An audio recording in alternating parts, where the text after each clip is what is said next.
So welcome friends, in today's video we learn about design patterns. So what are design patterns? Design patterns are a tried and tested solution for a common software engineering problem. Okay, so let's write tried and tested solution for a common software design problem. This means that, why do we say common? Common is a very important word here, which means that this problem commonly occurs in most of the projects. In most of the scenarios, developer face this problem. So over the years of collective learning of all the developers, these problems have been documented or noted or identified, and a common best solution has been derived for these problems. So it is a generally occurring problem. So if you enter a new project, you will also face this problem. And whenever you face this problem, there is a common and best solution already available. You simply apply that. Okay. Your role is to find out which of the solutions to apply, but what to do in that solution, that is already documented, and it has been derived after learning years and years of learning of thousands of developers. You don't need to question that. You just need to understand if this solution is applicable here or not, and if it is applicable, simply apply. This is what is design patterns. So as I said, they represent best practices which have been adopted by experience, and then when I say experience, it is not ordinary experience, vastly experienced developers. And these practices we have created a template out of it. Okay, to solve these commonly occurring software problems efficiently and elegantly.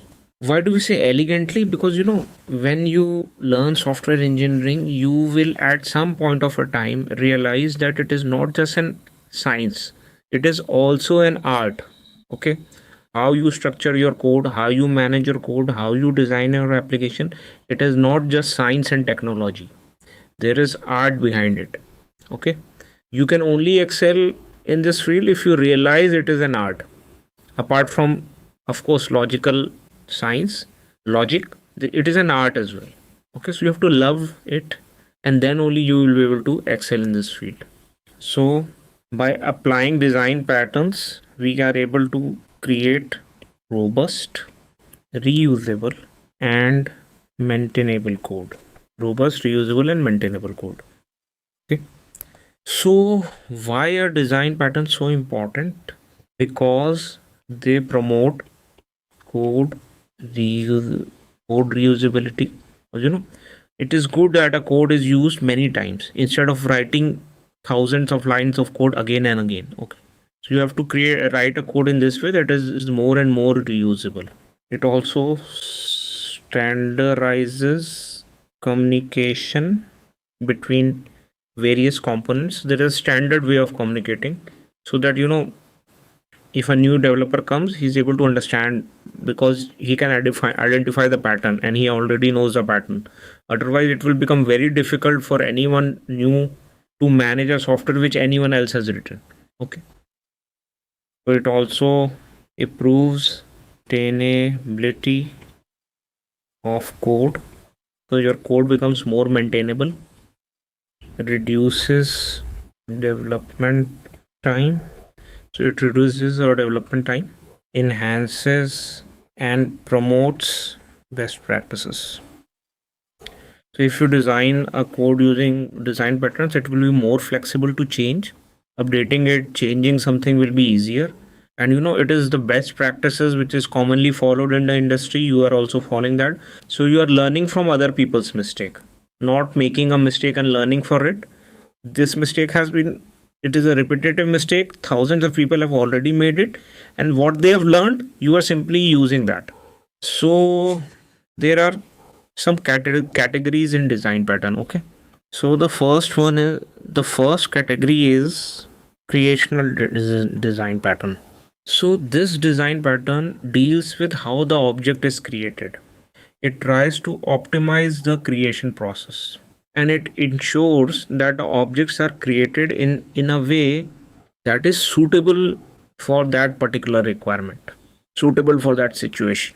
Okay, so the commonly occurring patterns here are singleton pattern, factory pattern. There is another abstract factory.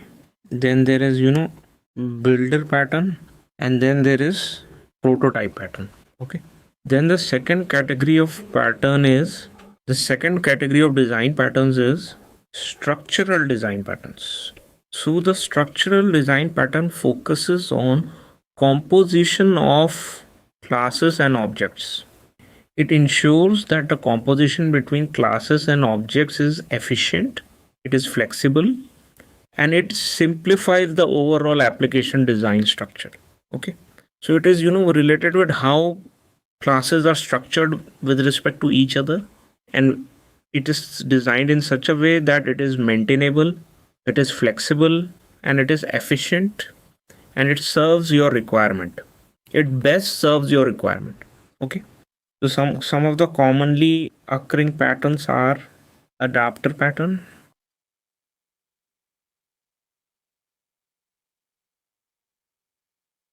bridge pattern, composite pattern, decorator pattern, facade pattern, and proxy pattern.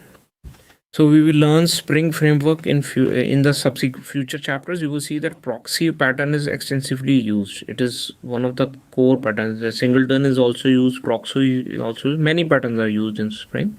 But yeah, these are the common structural patterns. All these patterns are related to how classes are structured with respect to each other. Third is behavioral design patterns. So this pattern mainly emphasizes on communication between different types of objects. So in a communication, what is the responsibility of one type of object, what is the responsibility of other type of object, how these different kind of objects interact with each other, and how do they share the responsibility of the overall application or the responsibility of the overall functionality. So it is, focused on responsibilities and communication between different kind of objects. So here we have strategy pattern, observer pattern, we have command pattern, we have state pattern, we have chain of responsibility pattern, we have template pattern, we have mediator pattern, and we have iterator pattern. So you see there are so many patterns in design pattern itself. Okay, so we will not learn all those patterns here in our course, but we will definitely learn some very essential patterns that you should know at least. So in creational we will learn singleton, we will learn builder, and we will learn factory. Okay. In structural we will learn decorator, and we will learn adapter pattern. Okay.